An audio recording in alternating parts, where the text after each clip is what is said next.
Здравствуйте, самые лучшие зрители. Меня зовут Полина. Что в имени тебе моем? Ты оцени груди объем. Вот такие эти блогеры, наглые и беспринципные, совсем стыд потеряли.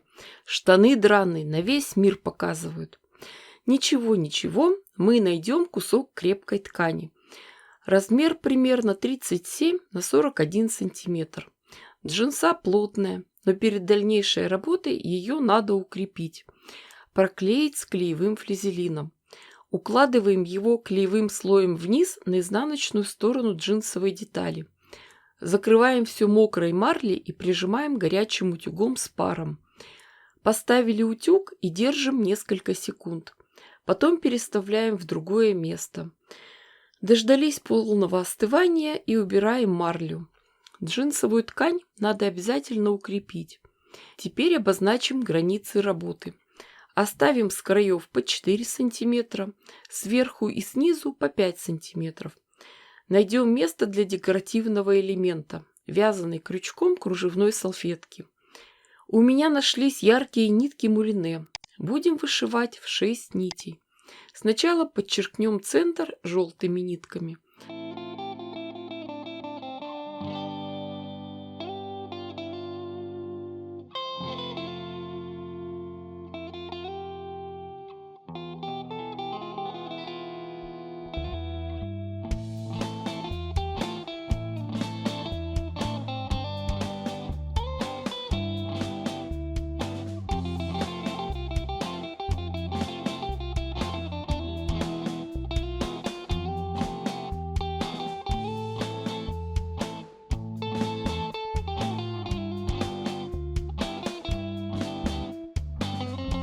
Потом сделаем ряд ярко-красными. Можно еще обозначить рисунок шишечек и пришить салфетку по краю.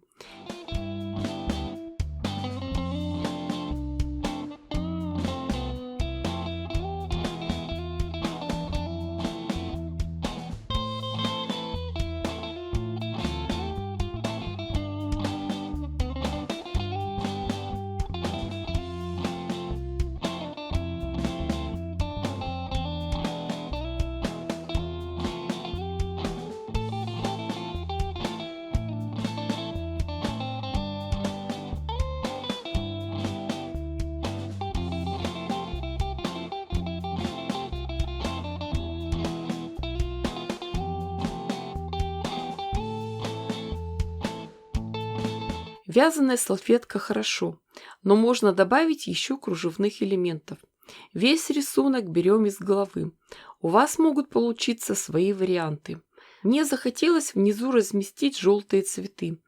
Наметим места, где они будут располагаться. Чтобы сделать цветочки, вспоминаем самые простые швы.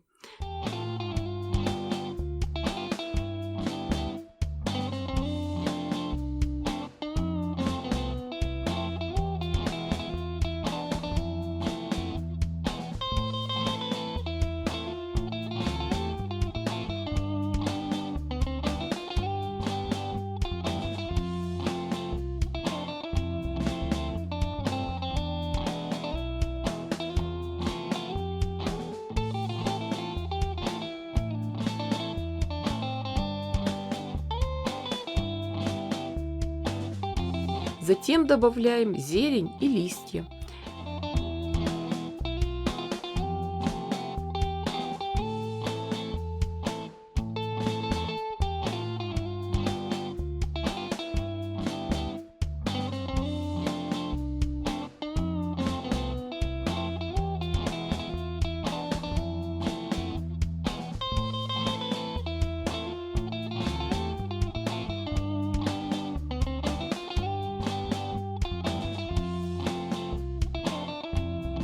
Прекрасно смотрится самый простой шов елочка.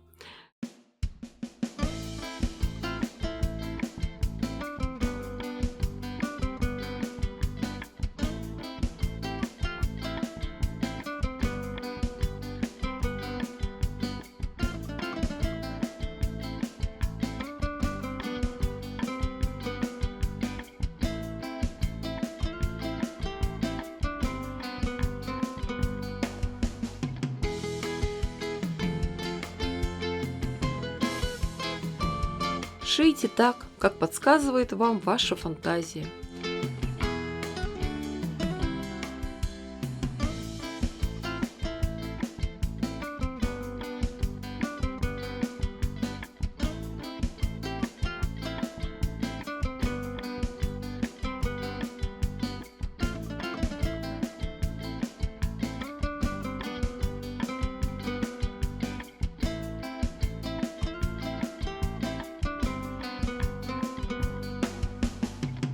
Очень красиво получается шов веточки.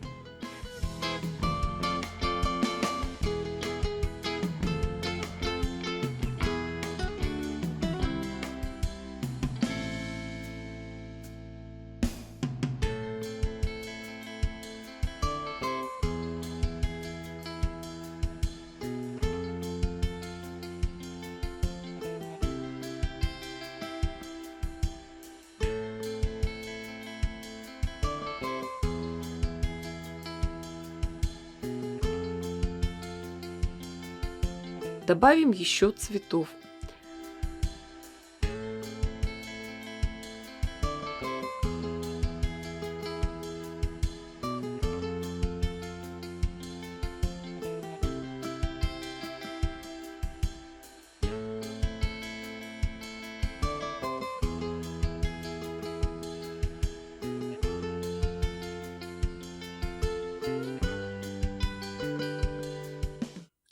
Конечно, можно продолжать и дальше.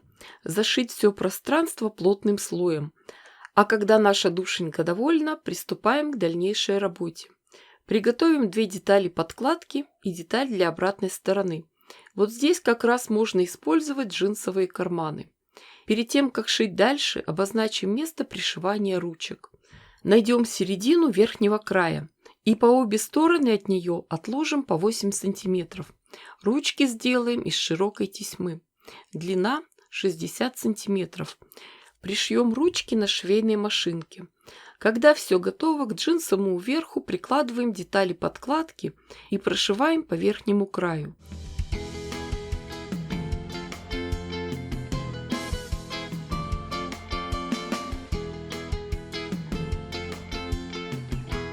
Дальше мы разворачиваем обе детали, складываем их лицом к лицу, совмещаем места стыковых швов и прошиваем их по периметру, оставляя отверстия для выворачивания в боковом шве подкладки.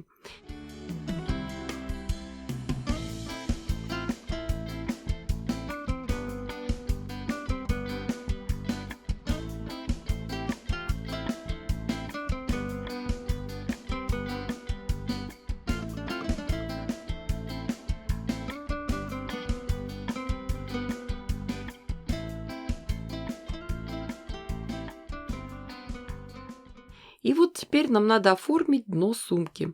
Для этого в углах вырежем квадратики размером 3 на 3 см. Обратите внимание, что меряем мы от швов.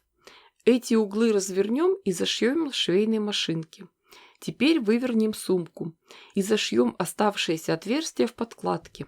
Поправим сумку и сделаем отделочную строчку по верхнему краю.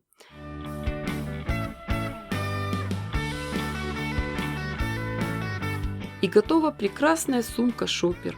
Один карман внутри, другой снаружи. При желании можно пришить застежку-кнопку. И можно идти украшать мир красотой. Девочки, дорогие мои, вы же понимаете, что я дала вам идею. Шейте, творите, вытворяйте. Уверена, что у вас все получится гораздо лучше, красивее и интереснее, чем у меня. Не ждите чудес, чудите сами. Ставьте классы, пишите комментарии. Огромное спасибо всем, кто поддерживает меня на Бусти. С вами была Полина. Всем пока-пока и до скорых встреч!